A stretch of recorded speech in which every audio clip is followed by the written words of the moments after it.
Il y en a deux, hein? Oui, Marie-Claude et François. Merci. Et puis pour que les gens se repèrent aussi. PE24. PE24. Saugeul. Donc des gens qui viennent de Troyes. PE24.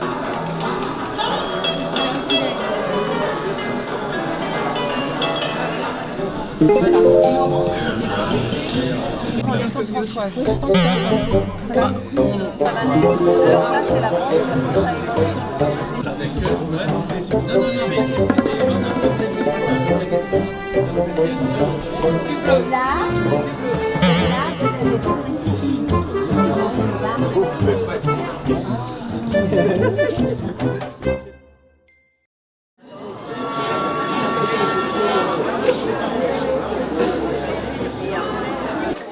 Émonet, ça vient d'un prénom du Moyen-Âge, Émon.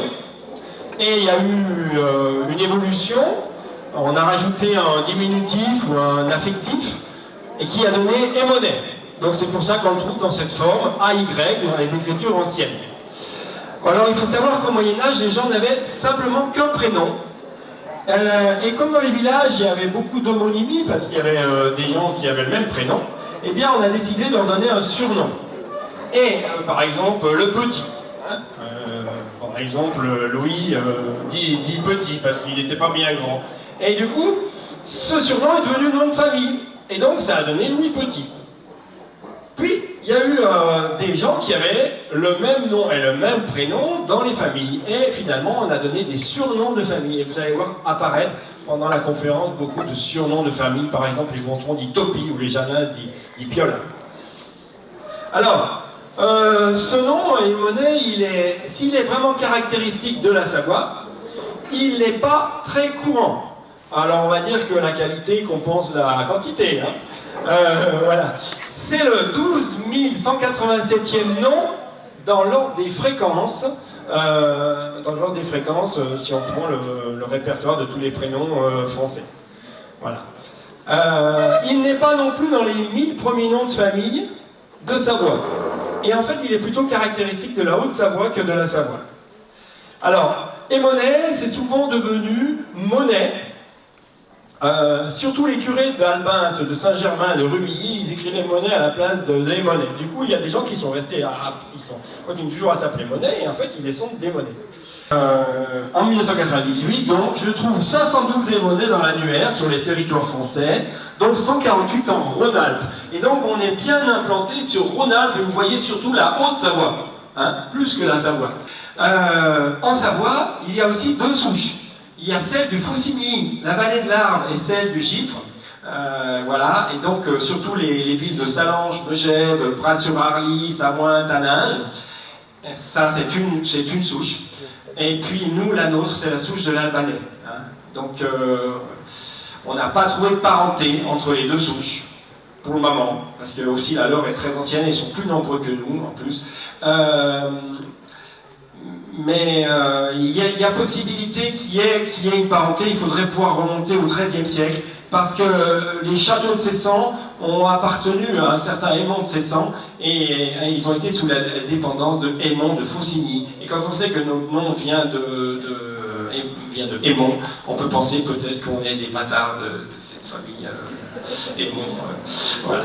En tout cas, on est des roturiers, on n'est pas des familles nobles. On n'est pas des familles nobles. En mars 2015, je fais une nouvelle estimation, et je m'aperçois que d'après le site nomdefamille.com, 676 personnes en France portent ce nom.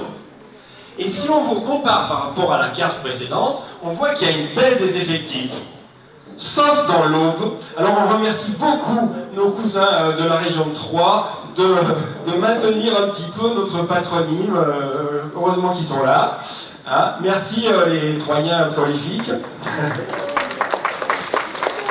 J'ai recensé 495 émonnais, mais j'ai pas les listes rouges, hein, donc il y en a plus que ça. Il y a en Suisse 150 familles émonnais, en particulier dans le canton de Neuchâtel, le Valais, le canton de Vaud et la région de Fribourg. Alors je vous remercie de votre attention.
Alors, donc là, on descend jusqu'au grand port d'Aix-les-Bains en bus. Au grand port, on monte dans le bateau qui nous emmène au Haute-Combe et rebelote au retour.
Bonjour, donc nous sommes des descendants de Alexandra Émonnet. Cette dame est née le 26 mars 1709 à Massingy. Elle est la fille de Philibert. Elle a épousé le 22 avril 1732 à Massingy Claude Palu, donc notre ancêtre, qui était né à Rumilly en 1711 et qui est mort également à Rumilly en 1770. Les Palus sont des bourgeois, bourgeois étant entendre au sens qu'ils avaient autrefois, c'est-à-dire les gens qui habitaient en ville par opposition à ceux qui habitaient le pays, c'est-à-dire la campagne. C'étaient donc des bourgeois de Rumilly. Ils étaient boulangers, cabaretiers, tisserands. Et René de Marie et Monet, et ils sont rattachés tous les deux à Antoine et Monet, 1794-1769. Bonjour, yo soy Marcela Orbelli, hija de Susana Monet, nieta de Ignacio Monet y bisnieta de Guillaume Monet. Bravo, merci d'être venu si loin de Campana en Argentine.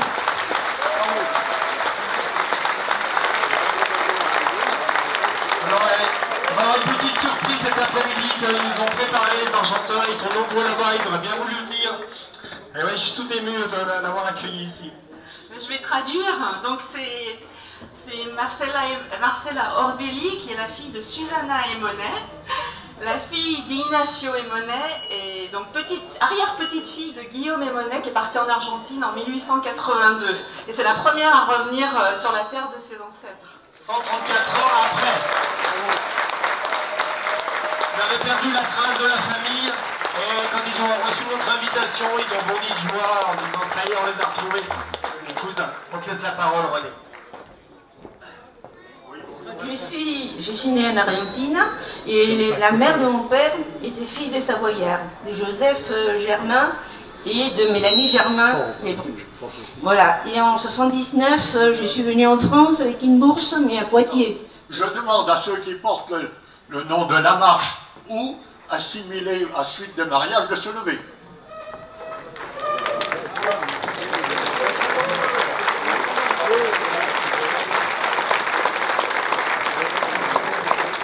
Alors, nous sommes issus de... Il a fallu partager une grande ferme, Émonet François, qu'on a appelé Émonet, des descendants des Émonet Noël, les Noyers. Mais il y avait deux.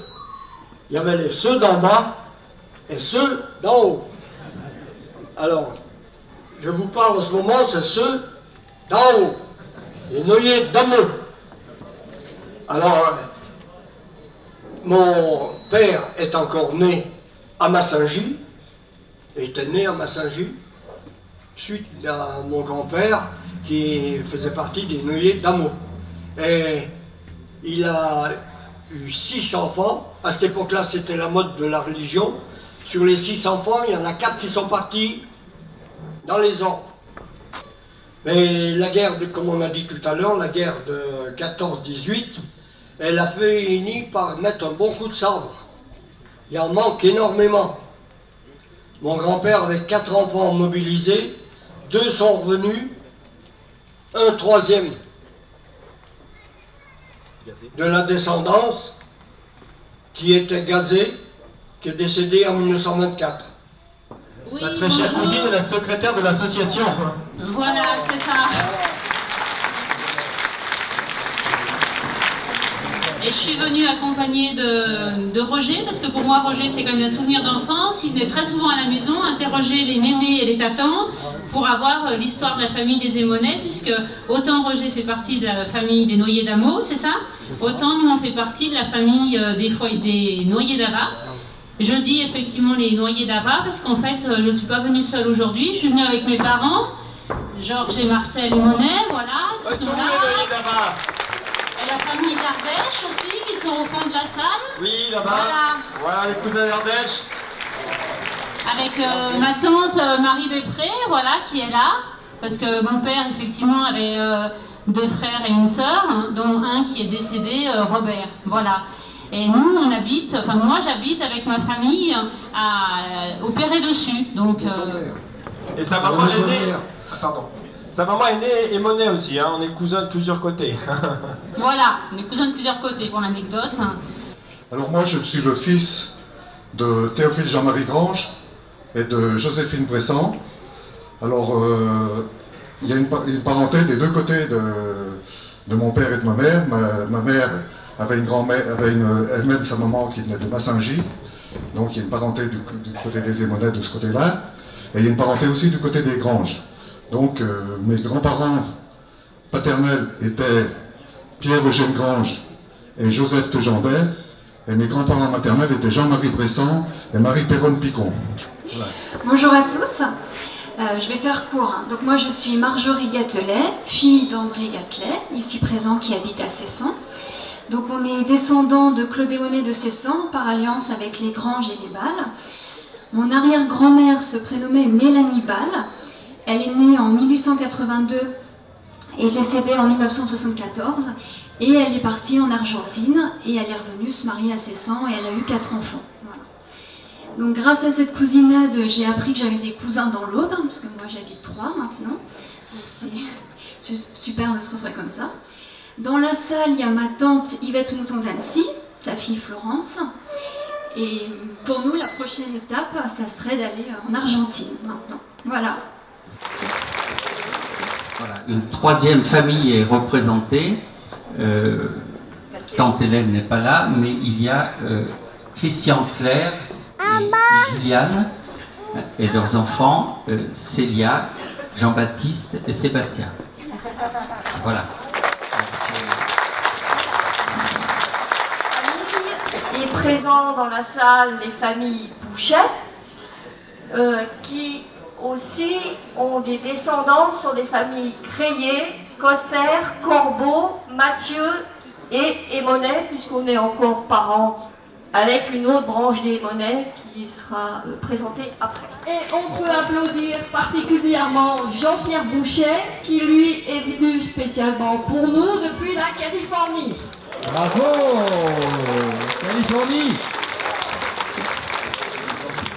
Donc je suis Edmond Paget, le petit-fils de Mariette Sylvie Picon, avec 2 C, fille elle-même de Mariette Picon. On a vu que dans les arbres souvent il y avait les mêmes noms, dite Marie, mais c'est elle qui est née Aymonnet et qui nous rattache à toute la branche et qui nous fait remonter jusqu'à Claude Aymonnet. On nous a appelés les Caire.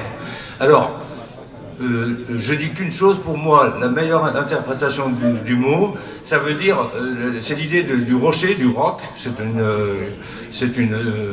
mot ancien qui veut dire rocher, et bien sûr, on a dévié après, notamment pour dire, chez les Caire, tout est d'équerre. N'est-ce pas, Fernande? Non, mais c'était l'idée d'être droiture, de solidité, et puis un peu, quand tu as quelque chose derrière la tête, tu l'as pas ailleurs, hein, d'accord? Donc je suis l'autre Bernard Aymonnet et je représente la descendance de Pierre Joseph Aymonnet, dit le Grand Caire. Bon, bonjour à tous. Eh bien, moi je descends de la famille de Bernard Aymonnet, de Philibert Aymonnet. Voilà. Et le Bernard Aymonnet était le frère de Noël Aymonnet. Donc ma grand-mère, Anne Aymonnet, est la 8e génération, si on parle de Claude Aymonnet. Et donc moi je suis avec mes petites filles qui sont la 14e génération. Voilà, et il y a, dans la salle, il y a mon frère, mes sœurs, et je vous présente aussi ma grand-mère Catelin, parce que Anne Aymonnet avait épousé un Catelin, Benoît Catelin, et la famille Catelin avait eu 2 filles. Donc il y a la branche qui est Madeleine Duvaucher et il y a la branche Orcel qui est représentée par mon cousin Dominique, qui vient de Nantes, lui. Voilà. Alors levez-vous là, toute cette famille-là, qu'on vous voit un petit peu. Les Duvaucher Bérard, les Orcel. Allez, voilà. Bon, ouais, voilà, je vais être bref, voilà. Et je voulais remercier Bernard parce qu'il m'a aidé aussi infiniment. Voilà. Et puis c'est très bien organisé.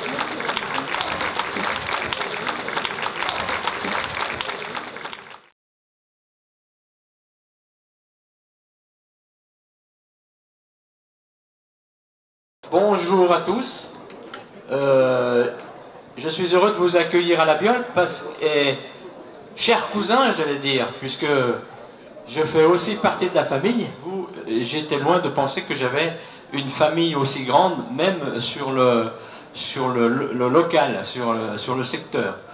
Donc, je voudrais simplement dire toute mon admiration devant cette organisation qui force le respect, parce que vraiment derrière tout ça, derrière vous tous, il doit y avoir des heures de travail, et je crois que on doit le féliciter et l'applaudir. Je crois qu'il a drôlement travaillé.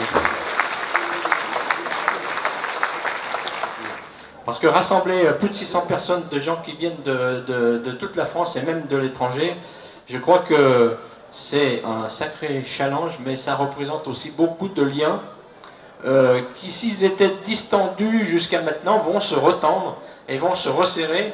Et je pense que cette grande famille va se resserrer grâce à Bernard Aymonnet et à sa famille proche, pour que, quand on va se rencontrer maintenant dans les rues, on saura qu'on est cousins. Voilà. Pour tout vous dire, eh bien, je suis vraiment impressionné de voir cette grande famille Aymonnet réunie grâce à l'initiative, au travail historique, au travail de tous les jours de Bernard Aymonnet et de ceux qui sont venus faire équipe avec lui.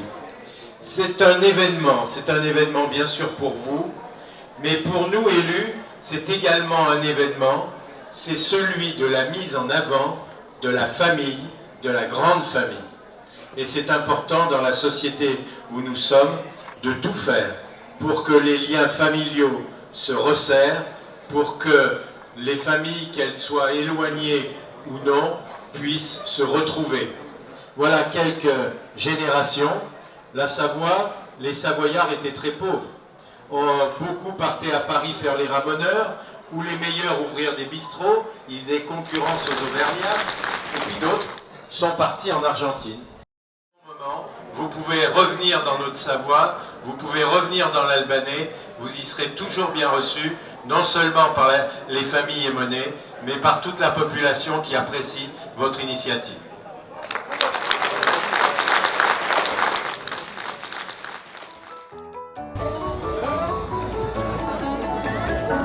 Voilà, pour former encore un carré, hein, essayez de vous resserrer dans toute cette partie.